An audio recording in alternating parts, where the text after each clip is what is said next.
So many of us are seeking better ways to help our teams succeed from any location. In this episode, 3 key invitations backed by research that will help you engage your remote teams. This is Coaching for Leaders, episode 537. Produced by Innovate Learning, maximizing human potential. Greetings to you from Orange County, California. This is Coaching for Leaders, and I'm your host, Dave Stachowiak. Leaders aren't born, they're made. And this weekly show helps you discover leadership wisdom through insightful conversations. So much of leadership, especially now in the world we live in, is about how do we lead well not only in person, but how do we do it well in a remote and virtual context? Today's guest is going to help us to do an even better job of engaging our teams, employees, the folks that are important for us to be able to do our work in a way that is genuine and also sustainable. I'm so glad to welcome Tsedal Neeley to the show today. She is a professor at the Harvard Business School. Her work focuses on how leaders can scale their organizations by developing and implementing global and digital strategies. She regularly advises top leaders who are embarking on virtual work and large-scale change that involves global expansion, digital transformation, and becoming more agile. She has published extensively in leading scholarly and practitioner-oriented outlets, and her work has been widely covered in media outlets such as the BBC, CNN, Financial Times, NPR, The Wall Street Journal, and The Economist. She was named to the Thinkers 50 on the radar list for making lasting contributions to management and is the recipient of many other awards and honors for her teaching and research. She is the author of Remote Work Revolution, Succeeding from Anywhere. Tsedal, so glad to meet you. Thanks for being here today. I'm so excited to be with you. Thanks for having me. The pleasure is mine. And as I was thinking about our conversation and, of course, all that we have all navigated around COVID and the pandemic, a lot has changed, but also some things haven't changed. And there are some mindsets that I know many leaders have really thought about remote work over the years that, some of them are helpful, but some of them for us aren't helpful. And I think maybe exploring a few of them would be helpful of just looking at where the research is. And one of the things that I have heard from a lot of leaders in the past, and I still hear now, even, during/post-pandemic, is that people will work less and work less productively if we let them work virtually. And I know people have lots of opinions on this, but I'm really curious what the research shows on this question of productivity and working remotely. The research on this is unequivocal and unambiguous. Remote work increases productivity on average. And the reason for this is it's not because people are plugging in more hours when they're working remotely, although sometimes they are. The reason for it is people value their autonomy, they value their flexibility, they value when they're empowered and they can segment their day in ways that make sense, including creating overlapping times for their collaboration efforts. That's the reason we see an increase in productivity.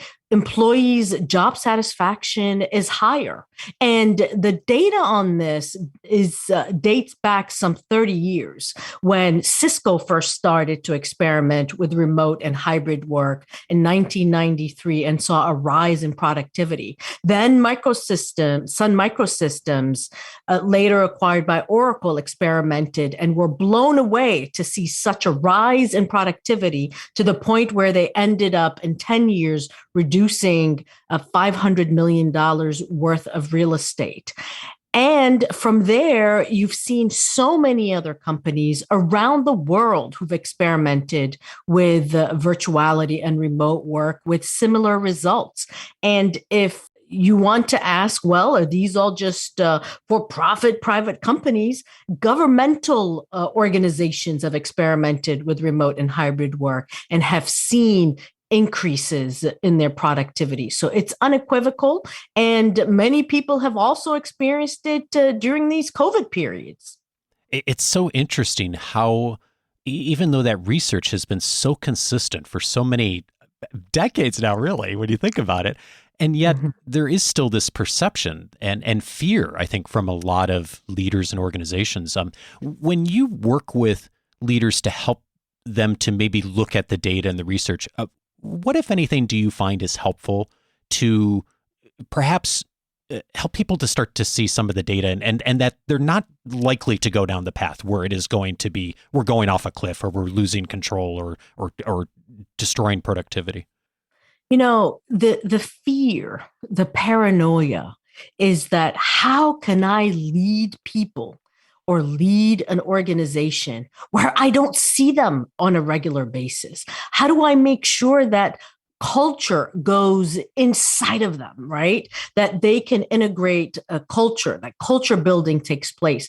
How do we make sure that people learn?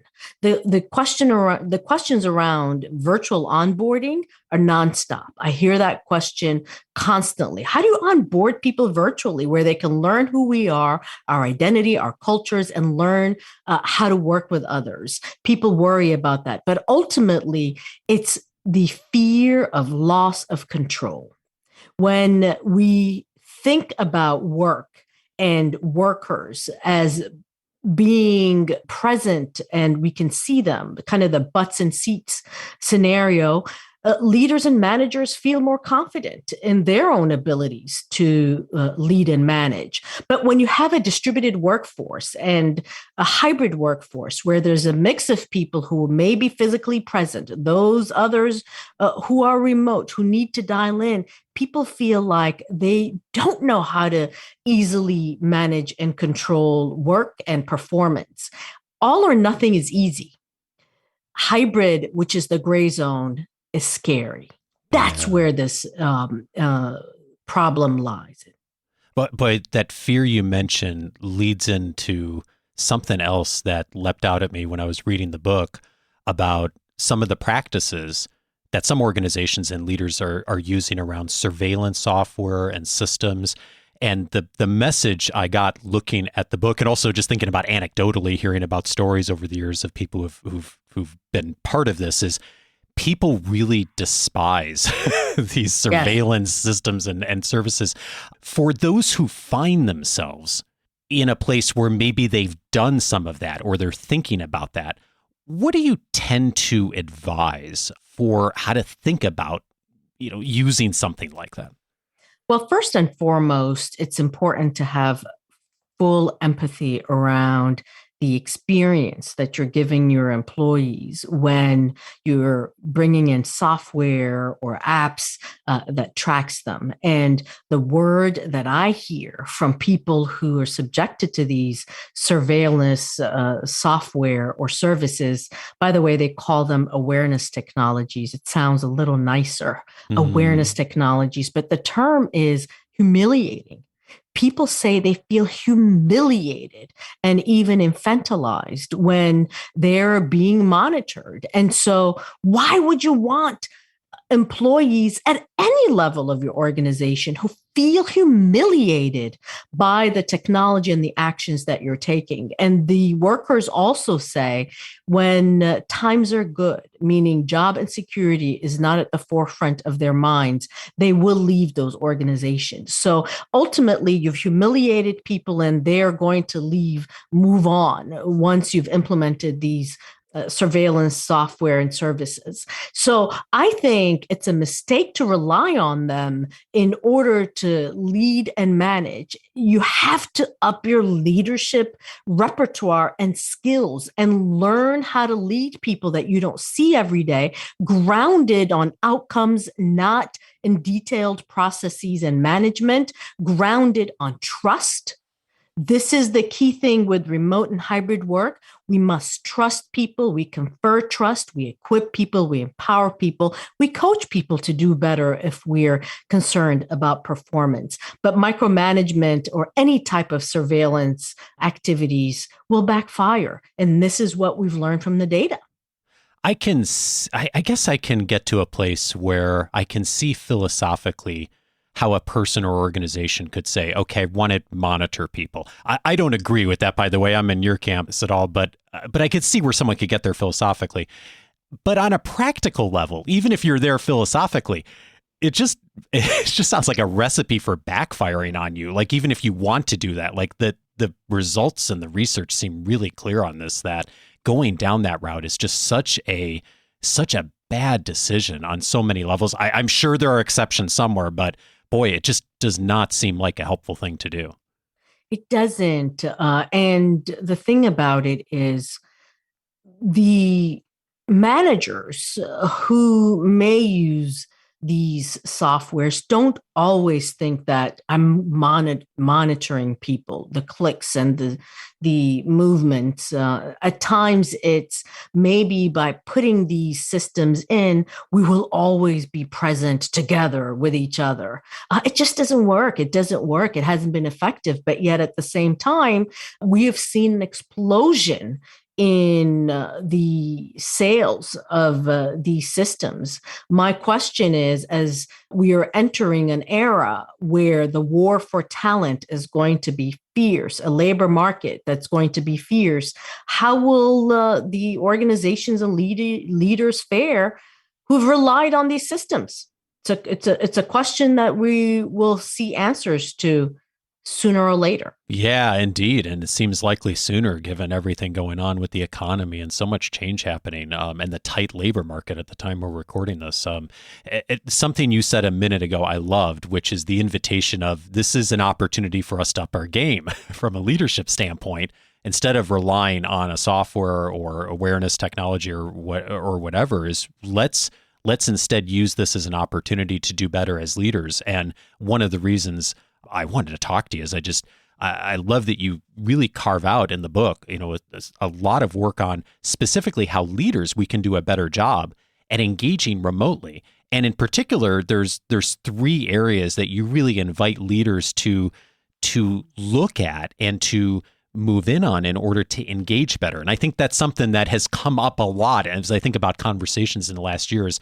How do I engage better in a remote environment? And one of the things that you invite us to do is something you call structuring unstructured time for informal interactions. What is so important about structuring unstructured time?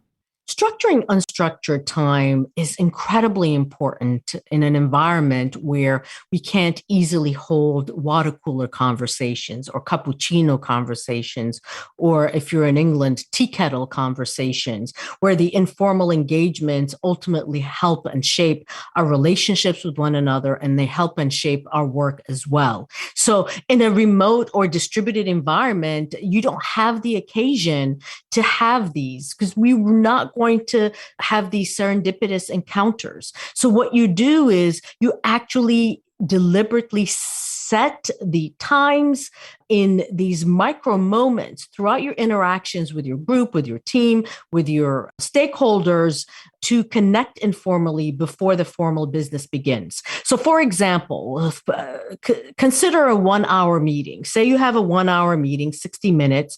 Structuring unstructured time would mean that you would take 6-7 minutes at the top of your meeting time, which is about 10% of the time, and actually have informal conversation. You can check in. Different teams and groups do them differently. It could be, this is our sharing period. Let's go round robin. Everyone, tell us how you're doing today or what's going on where you are today in your context. It could be inviting people to use second communication channels like the chat functions in these various video tools to chat in. What's the one adjective to describe how you're doing today? It's just revealing how people are experiencing their world, their lives at that moment.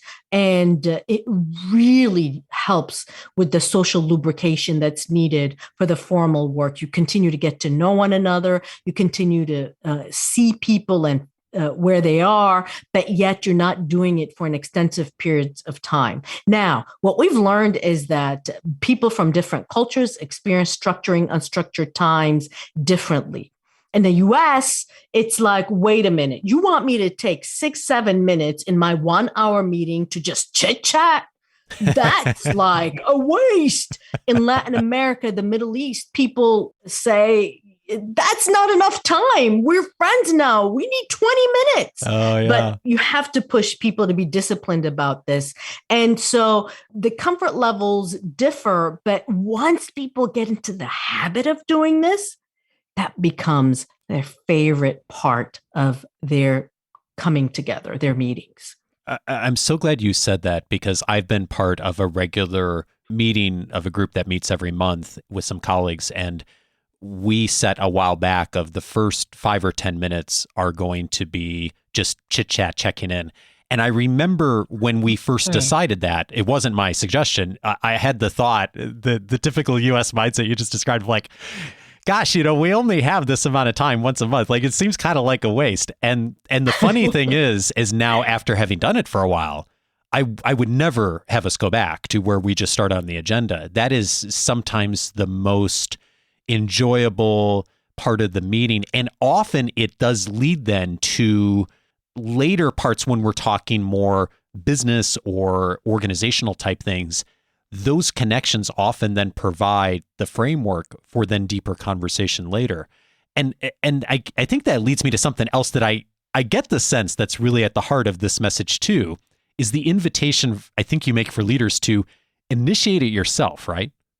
Absolutely. You initiate it, you label it, you name it, you participate in it, you model it.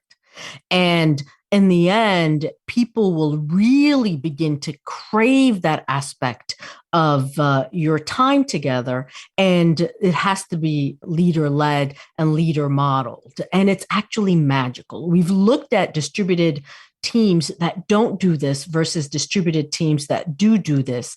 And what we find is that there's an increase in team cohesion when you do this structured, unstructured time, which ultimately leads to better performance. So it really helps the bottom line when you do this. It's really important to do. And one more thing about this, the number one thing that people want to know about or learn about during these unstructured times is typically to learn more about their leader's personal side.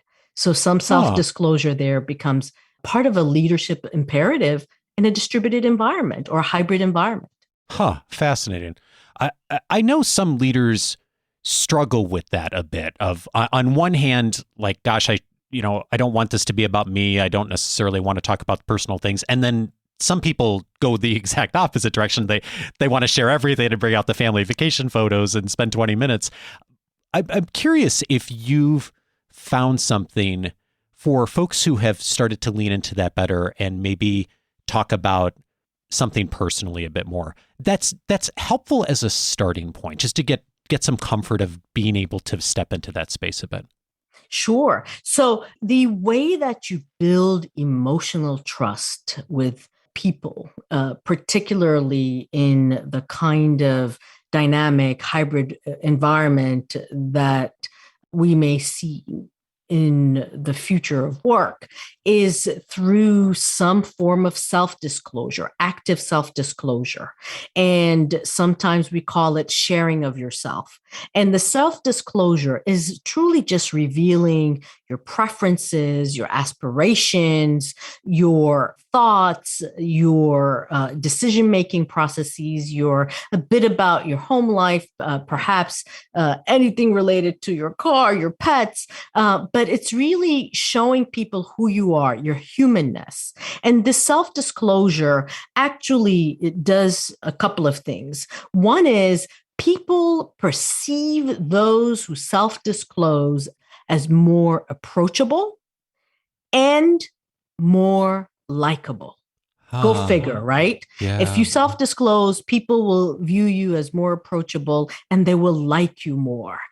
On the other hand, it's important to do mature self-disclosure. I often talk about it in this way, mature self-disclosure, because you never want to say or do things that will make others uncomfortable. Kind of like, my crazy uncle just says whatever, no filter. You can't do that. You don't want people to feel uncomfortable. You also don't want to get into too much information zone, where if you've, had anger management classes, you don't want to come in and say, well, when I was talking to my therapist about my anger No, you don't want to do that because that puts people off. You've got to think about where are you self-disclosing or what subjects you are covering. I actually spend a good deal of time in the book providing a framework on what you talk about, how you talk about it, and how you ensure that it's reciprocal.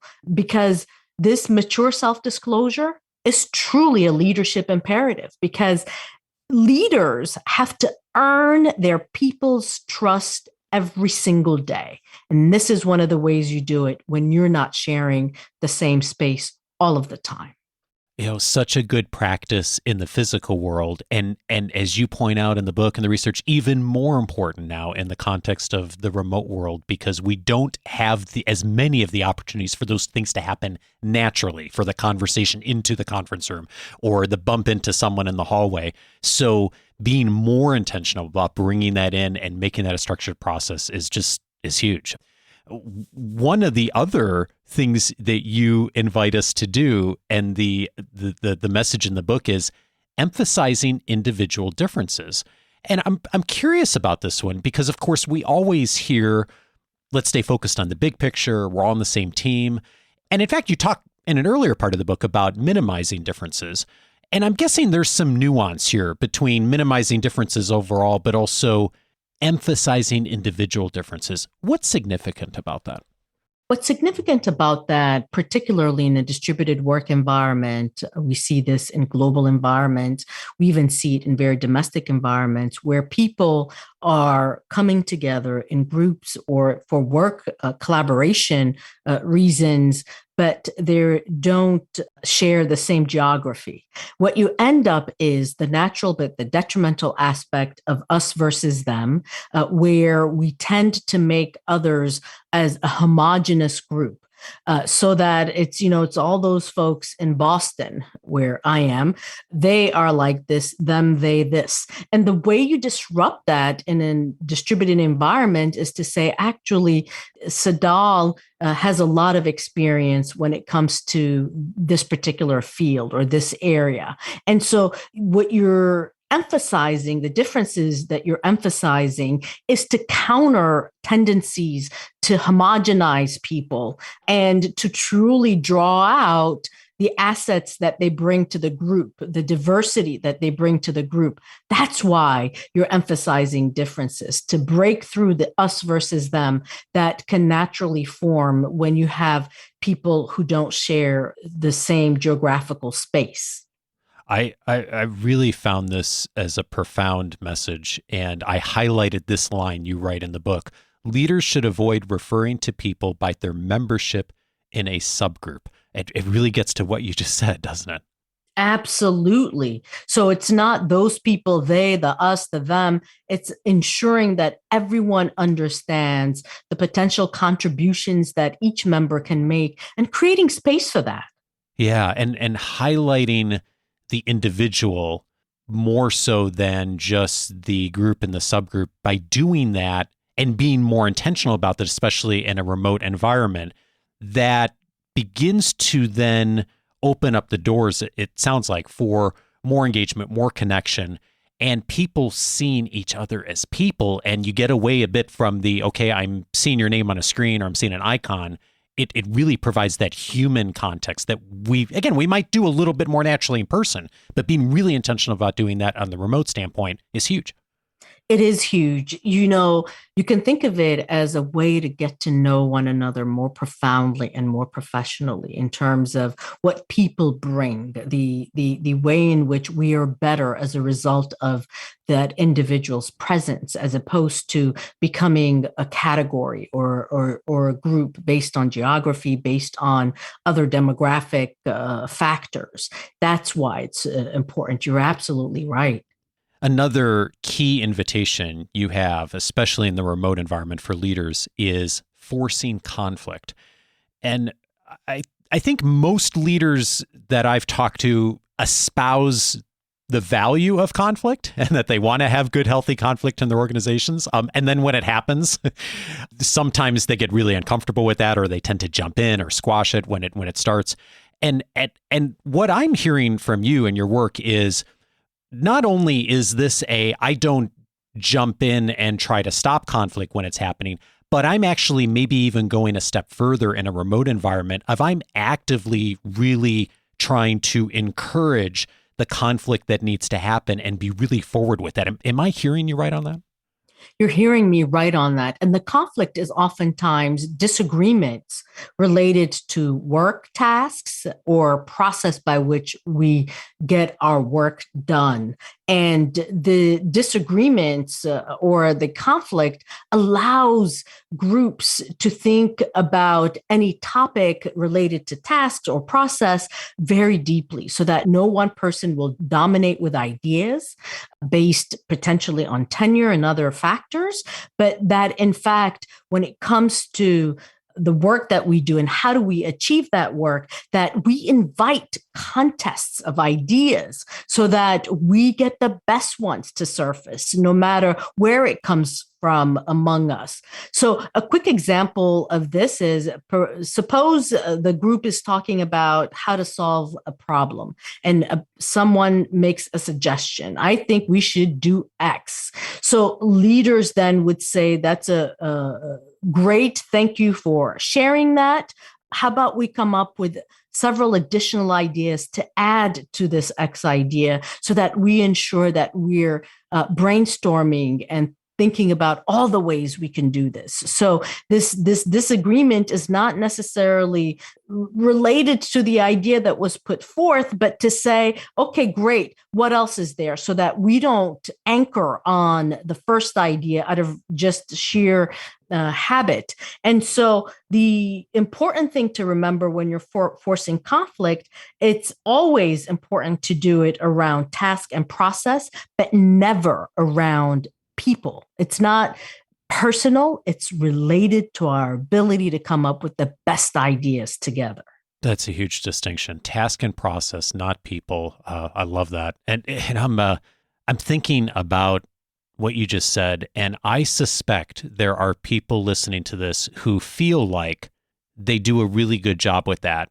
And in reality, if we sat down and talked with their teams, they would say, maybe not so much. There's a lot of things that are left unsaid in our conversations. For the person who might be in that place where they kind of feel like they get it, they espouse, wanting to have more conflict and recognize in a remote environment they need to do that even better. I'm curious if you've seen any indicators that person might watch for that might be the indicator that, no, maybe I still have a little bit more to do here. Maybe I should be a little bit more bold. Have you seen any common indicators that come up?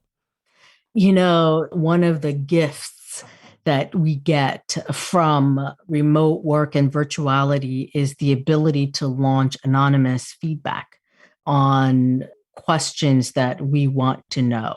So a very direct and explicit indicator for managers would be to launch a quick anonymous poll and survey. You will know immediately where people stand. In fact, this is a method that many use in a virtual environment. It's much easier to do this than when we're all in person sitting around a conference table, right? So that would be a way that I would try to learn, talk about the best case scenario when it comes to indicators. That's what you can do. Another option is to actually ask people to just write down, either privately or through the chat channel, what their thoughts are. Put it all down and ask for every single person to participate. So you can actually force the issues a bit by doing those things. Tsedal, we've hit about 4 pages of the book. There's a lot more in the book. And of course, you've got a ton on your website. For those who would like to really get into your work more and perhaps do some of the assessment I know you have online, where can they go to find out more? So if you can spell my first name, Tsedal, which has a silent T, Tsedal, that's the URL for my website, tsedal.com. That's my Twitter handle at Tsedal, my LinkedIn handle at Tsedal. And especially on my website, I actually have a number of free resources to help people assess how they're doing in a remote environment that also provides them some feedback on the things to work on once they complete the questionnaire. There's information there for my free online Harvard X course. Unless you want a certification, it's a free course called Remote Work for Everyone that is a couple of hours for 3 weeks that covers everything from how to choose the right digital tools for specific types of work. How do you develop trust? How do you measure performance and productivity? How do you do launches and relaunches to be effective so that you're always aligned and on the same page with your team? So that's available. That information is available on my website. So tsedal.com is the place to go. Perfect. We're going to get this all linked up in the weekly leadership guide this week. And of course, it'll be in the episode notes. Tsedal, one of the questions I often ask people is what they've changed their mind on as they've done their work. And I have a slightly different version of that question for you. Just thinking about the journey you've been on. You've been, of course, researching this for years. And this book, while it might seem perfectly timed for COVID, actually you've been working on for several years and doing the research. And so in the middle of your research and writing this book, of course, we have this global pandemic. Yeah. I'm curious, as the pandemic has happened now, and we've seen the fallout and we've seen organizations respond in good and bad ways and lots in between, what have you changed your mind on since the pandemic and seen so many of us struggle with this more just in the last year or so? I love that question because there is something. My orientation is typically positive, forward-looking. Anyone and everyone can learn anything and everything. And let's move forward. Let's live into the future. That's typically my orientation. But I always felt that technology or digital tools would be very difficult for everyone to adopt, and that eventually people will learn, and maybe 20, 30, 40% of an organization will learn how to use video conferencing, will learn how to use, internal social media tools. But never in my life had I ever imagined that you would have these wholesale digital tools migrations that happened so fast once this global pandemic hit. So I have changed my mind on how quickly people can learn and adopt technologies when it's truly necessary and when it becomes a lifeline. I've been blown away by that piece. So I will never, ever underestimate people and technology again. Tsedal Neeley is the author of Remote Work Revolution, Succeeding from Anywhere. Tsedal, thank you so much for your time and your work. Thanks, Dave. It's great to have been with you today.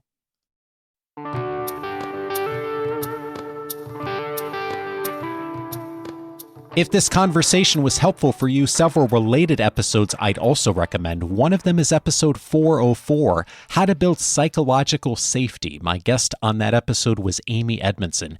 Amy is one of Tsedal's colleagues at Harvard and is also mentioned in her book as well because of the critical nature for leaders to understand the principles of psychological safety. And even if your larger organization doesn't yet subscribe to those principles and is leaning in on that, there's a lot that you can do as an individual leader to create and support safety inside your organization. And as Tsedal talks about in her book, a lot of that is so critical in remote work. Episode 404 for details on that. I'd also recommend episode 509, Transitioning to Remote Leadership. My guest on that episode was Tammy Bjelland.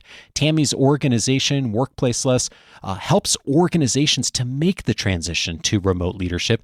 And in that episode, we talked about some of the practical steps you can take in your organization for your team to make that transition, what works, what doesn't, and some of the trends that Tammy's seen in the pandemic and post-pandemic world. Episode 509 for those details.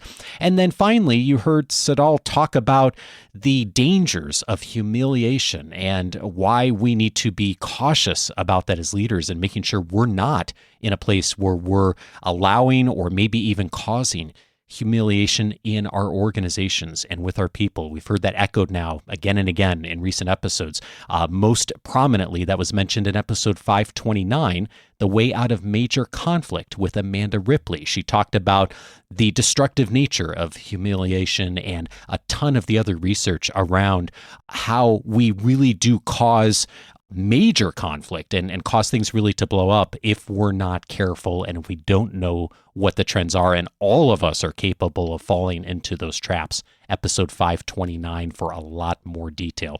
All of those episodes you can find on the coachingforleaders.com website. If you haven't yet set up your free membership, I'm inviting you to do that so you can search the entire library by topic. One of the topic areas we have many episodes filed under is remote work. And as you heard Tsedal talk about today, yes, many things have changed, of course, since the pandemic. And yet a lot of the research and practices have been very consistent for years, in fact, decades, on what works in a remote environment and what doesn't. We've aired many episodes over the years. That's a helpful place to go looking in for more details, many other episodes on remote work. If you set up your free membership, you'll be able to search the entire library by any topic, including remote work. Plus, you'll get access to all of the free audio courses on the website, my own personal library, the book notes. Tsedal's book is in there as well, all my highlights and things that I found useful during the reading, my interview notes, a ton more, and of course, access to my weekly leadership guide that comes each week after the episodes with links, resources, and some of the most useful articles, podcasts, and other resources I've been finding online for you during the week that I think will support you in your leadership development. All of that at coachingforleaders.com. Set up your free membership and you'll be off and running. And I will see you back next week for our next conversation on leadership. Have a wonderful week and see you back on Monday. Take care, everybody.